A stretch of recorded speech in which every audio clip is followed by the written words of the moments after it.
Magandang hapon po, Sir Rene. Dati po, sir, no po yung trabaho ninyo, sir? Automotive mechanic. Saan ka, sir, ng bansa? Saudi. May asawa ka po ba, sir? Dati, nahiwalay na kami. Yung asawa mo, sir, Filipina din? Kasal kayo? Yung una kasal kami. Pero anal, hindi. Hindi na anal kasi pinag-usapan namin, wala lang daw pakialaman. So basically, sir, hanggang ngayon, sir, on papers, kasal kayo sa papel? Sa papel. Okay. May anak ka sa unang pamilya mo? Meron isa. Itong bago mong kinakasama, sir, ilang taon na po siya, sir? 39 na siguro sa ngayon. Ito naman si Ma'am Librada po ba, sir? Ang kasal din po ba siya? Hindi. May anak siya sa una, 2. Mga ilang years na po kayo, sir, nagsasama nito ni Ma'am Librada? 5 months lang, sir. Live-in kayo, sir? Live-in, no? And ano naman to trabaho ni Ma'am Librada? OFW dun siya sa Saudi, pero finish contract na ngayon, nagkakilala kami, nauna na siya umuwi sa akin. Kailan kayo siya nag-break?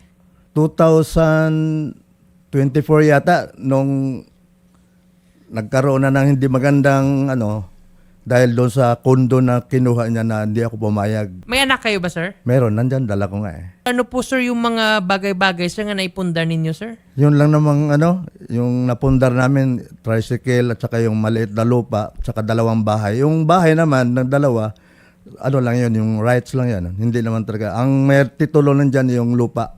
Yung lupa? Yung titulo po ba ng lupa sa kanino nakapangalan? Lahat nakapangalan sa kanya. Sinabihan ko siya, ipangalan mo sa akin. Ayaw niya dahil baka daw maghabol yung tunay kong asawa. Gusto mo lang kunin yung share mo? Oo. Kasi may agreement naman kami. Nasa Saudi ako. Siya, nasa Japan na rin siya. Sinabi niya sa akin na ibigay niya sa lahat ang pundar namin, lupa, tricycle at saka bahay para pang-umpisa namin kami mag-ama. Anytime, pag-uwi ko, pwede ko ibenta, mag-umpisa ako sa counting business. Okay. Ngayon, hindi niya tinupad Saan ng niya po, agreement. sir, sinabi yan, sir? Message or ano? Oh, nandito sa may dala akong yung pinadelete niya, mabuti na lang sa Na-screenshot mo? Na-screenshot. Okay, sige. Magandang hapon po sa inyo, Ma'am Librada. Po, attorney. Kung ano po yung rightfully his po, no, sa mga napundang propriedad, no, hati lang kasi 50-50 naman eh. Nagpapadala po siya sa akin, inaamin ko, sustento po yun sa bata. Yung pundar po kasi na hinihiling niya, galing po yun sa pensyon ng anak ko. Nagsama po kami niya na attorney, patay po yung unang asawa ko, balo ako. So ngayon, pension po yung 2 anak ko, 10K po monthly. So ngayon, niluloan ko po yun. Bago kami nagsama ng 2015, may nabili po akong bahay, doon po siya tumira. So ngayon, siya na po ang nakatira ngayon, inaangkin po niyang kanya. Bago po ako nag-Japan, nag-loan ulit ako ng binili ko yung tagping-yerong bahay sa tapat namin. So ngayon, gusto niya ipangalan sa kanya. Hindi po ako pumayag dahil para po yun sa bata. So ngayon, gusto niya kanya. Pero nung pinagawa po yan, pera ko rin po ang pinagawa sa Japan po at saka loan po ng pensyon. May mga resibo po ako, attorney, na galing doon yung pera na kinuha, na pambili po noon. So ngayon, kada bili ko po, pinapaalam ko sa kanya. At saka 2021, hiwalay na po kami. 2025 lang po ako nag-asawa ulit. Pinagtawanan pa nga niya ako dahil hindi daw po yung totoo na binata yung nagkagusto sa akin. Nilait-lait niya ako.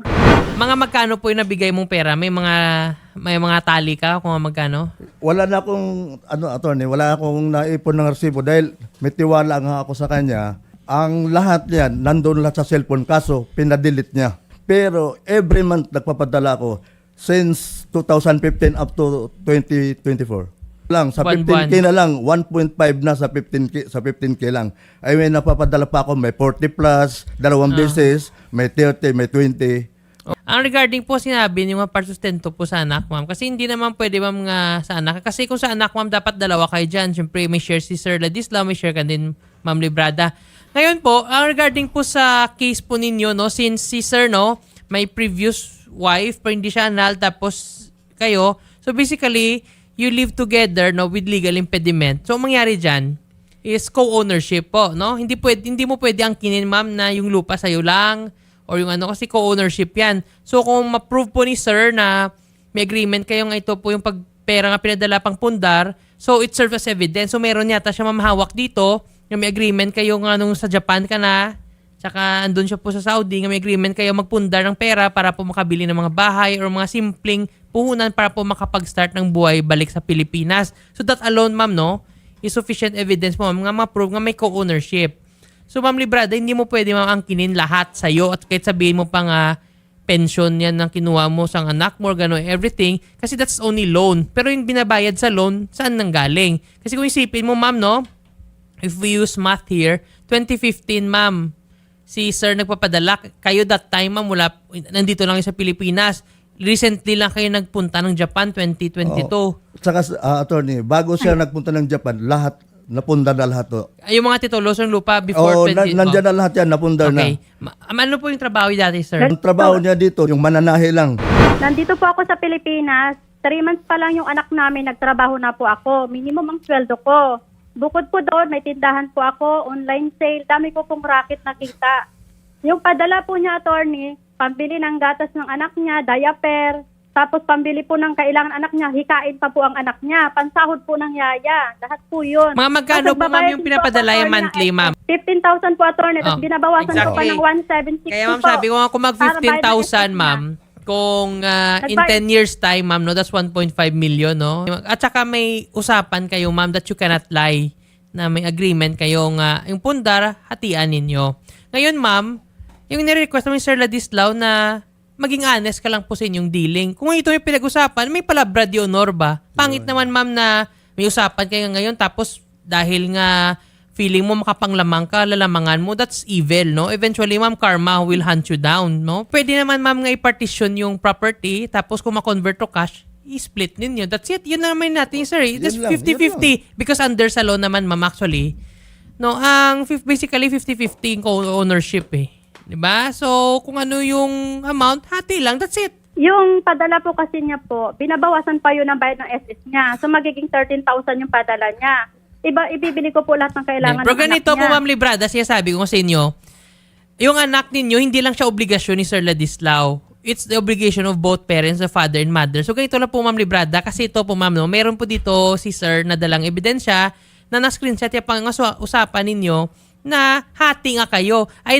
Alam mo, Ma'am, usually, Ma'am, hindi tayo mamabot sa makasuhanay pa kung naging honest lang yung mga tao eh. Kaya umabot na tayo sa makasihanay kung naging dishonest na in the later part. Sa ngayon, okay kayo. Sabihin nyo nga, okay, hati tayo. Porket nga nag-break na kayo and everything, nag-iba ng agreement. Tapos, mag-delete na ng mga ebidensya. Yun yung, dyan Hindi ko simula po yung problema. Kaya ito po, Ma'am Librada, yung hiningi lang naman ni Sir, kung ano lang naman yung napundar ninyo, hindi naman siya nagabol ng lahat eh. 50-50 kayo, to the point, Ma'am, may share ka pa Gusto nga nga eh. po niya kunin lahat, sir.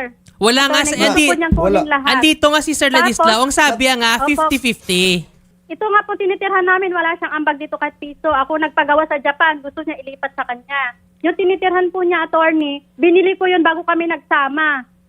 Bago kami nagsama, binili ko yan. Doon po siya nakatira. Tapos nga, inaangkin niya kanya. So, Ngayon po, Ma'am Librada, kung hindi ka po papayag sa ganyang agreement, pwede naman talaga ikaso kayo sa korte, no? Pwede man siya talaga mag-file ng petition for co-ownership with partition. Eventually, ma'am, mapapartition pa rin yung mga ari-arian ninyo dyan. Pero ma'am, ikaw, on your part, may hirapan din kayo. Why? Kukuha ka pa ng abogado, babayad ka pa. Di ba mas stressful sa'yo? Pero kung ngayon, ma'am, mag-agree lang kayo nga extrajudicial partition, magkano po yung makuhang pera, hati kayo 50-50, that's it, tapos, di ba?